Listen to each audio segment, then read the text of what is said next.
ijoollee dhugaa rabbii jechuudha. Nama biraa jettu anumti mataa kootiin dogongora guddaan qaba. Maali inni dogongorri koo yoo jettani waggaa darbe biyya galee tanan mucaa FB dhanan bareesinii galee mi'a koo ani garuu waanan qabu hunduma shii mi'a koo hunda majammara gaafa dhaqe ilma wasiila kootii bukkee dhaqee tanan shaanxaa koo hundumaa achi kee wadhee tanan ganama achi oolee gara galgalaa qaxxeedheetuma dhaqe bilbiluma koo bichaa qabadhee dhaqe jechuudha. Gaafa dhaqee gurbaa argu gurbaan hin bareedaa miti yoo jettani dhugaa rabbii sibbaa shabalaa kana akka inni nagatee hin deemne lukuman qabadhe.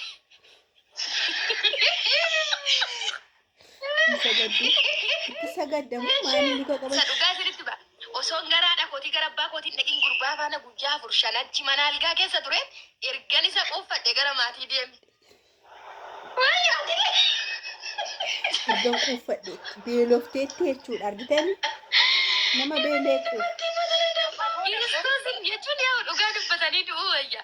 Gara maatii deemee gizeen sun bar gizee nagaatis ishii akka ammaa kana gizeen tabalashaanii namni atillee waan ittiin yoo itti waan taane si asfaraarraa.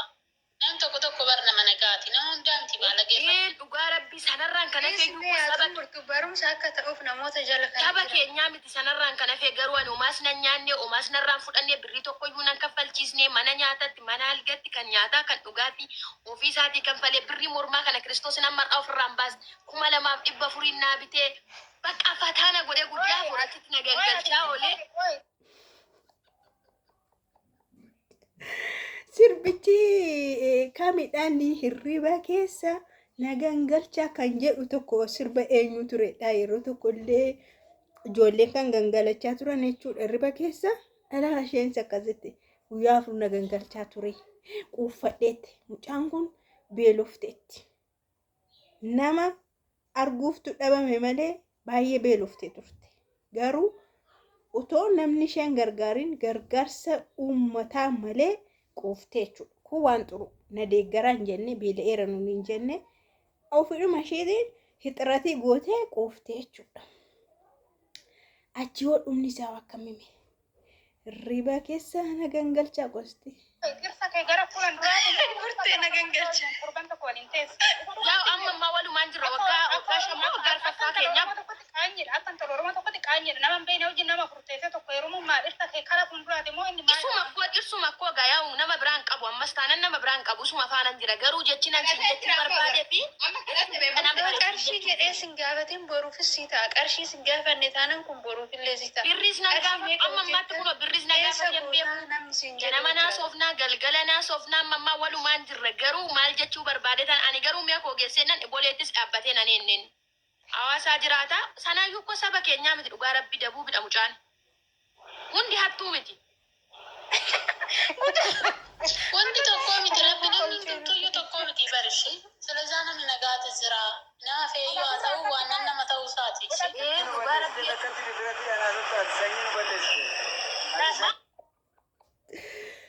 Dhugaa akkasitiin dhugaa shi dubbatanii qacca go'anii dubbatanii yoo du'an maal amma sinis amma kolfuu qofa otoo hin taane kumantii qofa otoo hin taane an keessanis hin himtu jechuudha. Amma yoomiti kan nama bicha aggeeffachaa ooltu qoy.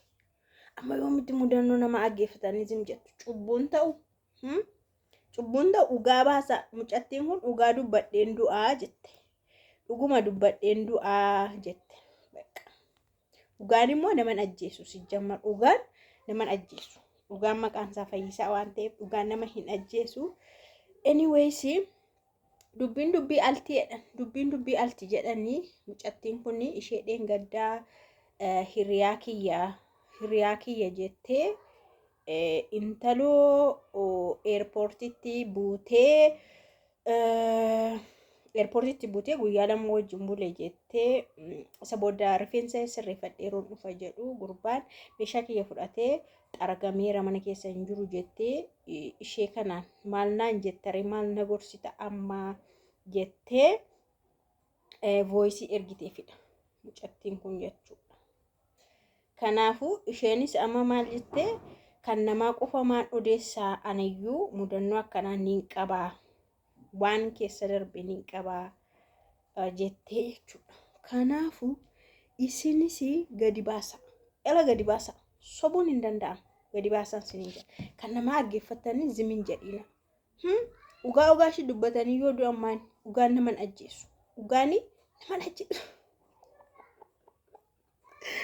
Dhugaa waaqa daffaarii wayiiti garuu akkanatti gastii irratti seentee akkana haasa'uun shi baay'ee nama dhibaa. Anyways garuu ani hin deeggaru. Kana hin deeggaru jechuun waan ta'e miti waan godhames godhame miti. Yookaan mucaa kana faana itti fuftii yookaan mucaa kana faana ittiin fuftu miti. Isheen yeroo sanaa kaastee iccitii ishii kana ofiidhuma ishii qabattee jirti. Namni isheen beeku, dhiirri dubartiin illee isheen beeku. Har'a garuu hooyii keessa seenanii anumtuu akkas yoo jettee sirrii miti jechuudha dhugaa waaqa. Laal viidiyoo ishee waraabanii seef godhatanii kaawwataniiru jechuudha. Gaafa wayii immoo kana faana walitti hidhaniitu gaafa wayii wanti ta'e uumamu immoo jira gaa. Kana faana walitti hidhaniitu kan sammuu nama godhu jechuudha. Ijoolleen keenya si eeggatu. Yookaan gaafati waa'ee namaarra haasoftu wayii si eeggatu. Yookaan gaafuma wayii tokko gaafati yookaan milkoofte wayii si eeggatu. Isa booda kana faana si hidhu. Kanaafuu iccitii ofumaa qabachuudha dhugaa waaqa. Erga raawwattee, erga gootee, ergatti amantee, erga dhaqxee mirga keeti kun namni si daangessu hin jiru. Fedhii kee maalii kee irratti namni aboo qabu hin jiru. Foon kee kana qaama kee irratti namni si dirqisiisus si maal godhus hin jiru. Garuu ati ergatti amantee, erga dhaqxee, erga maal goote kun iccitiidha miti safuudha dubartiidha dhugaa waaqa. Sanuu bakka gastii keessa dhiirri makamee jirutti jechuudha dhugaa waaqa.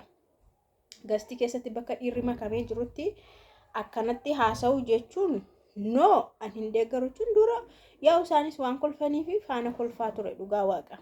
Isaanillee waan kolfaniif faana kolfaa ture. Dhiirri immoo baay'ee nama madaala. Dhiirri baay'ee si madaala jechuudha. Biyya keessa taa'ee si ilaala. Biyyoota garaagaraa keessa taa'ee si ilaala. Shamarran kun akkanatti walitti qabamanii yeroo akkan haasa'anii hundi isaaniiyyuu akkas jechuu danda'a namni si tilmaama. Hundi isaaniiyyuu akkasuma godhu. Hundi isaaniiyyuu nagaan qabanii jechuu danda'a dhiirri.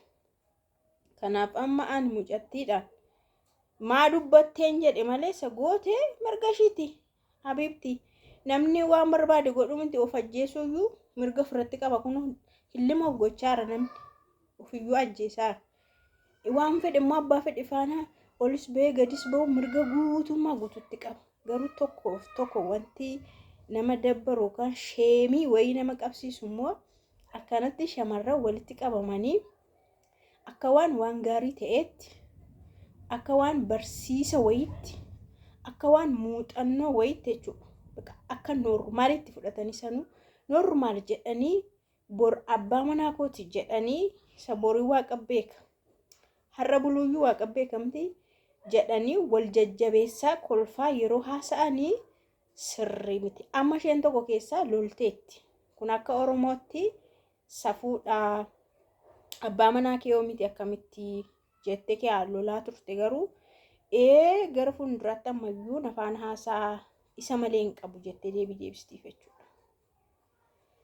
Kanaaf durboonni keenya hoyii keessa yeroo galtanis yeroo miira keessa galtanis iccitii keessa hin haasa'ina. Dhugaa waaqa ila hiriyaadhuma keetu borittiin si arrabsa. Hiriyuma kee ishee har'a si faana kolfitee si faana waan ta'e jette kanatu bormataadhaan si dhaabee atashee akkasii siin jettee dhukkee sirraa kaaste jechuudha dhugaa waaqa. Kanaaf iccitii kee kan namni biraa hin beekne kan ati bichaan beektu yookaan bor milkaa'ee success taateetu si fuudhee hojiin jiraatte yookaan immoo rileeshinichi addaan hafee gaabbita maal gochiin nama akkasii bare maaliif hin faana haa guyyaa kana iyyuu dabarse jechuu dandeessati. Amma dubbiin maallaqa qofa namarraa nyaachuu miti baay'isoo.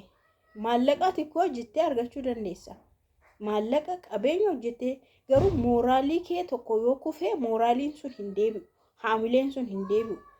Ilaalcha ati dhiiraa qabdu wayii tokko yoo si jalaa gadi kufee ilaalcha dhiiraa isa deebisuu hin dandeessu. Kanatu jira. Anyways shamarran keenya siireesii ta'a. Borii keessaniif yaada maqaa keessan isa boriif yaada dhugaa waaqa waan akka salphaatti ati dubbattuuf akka salphaatti ati dalagdee darbitu seenaa ta'e galma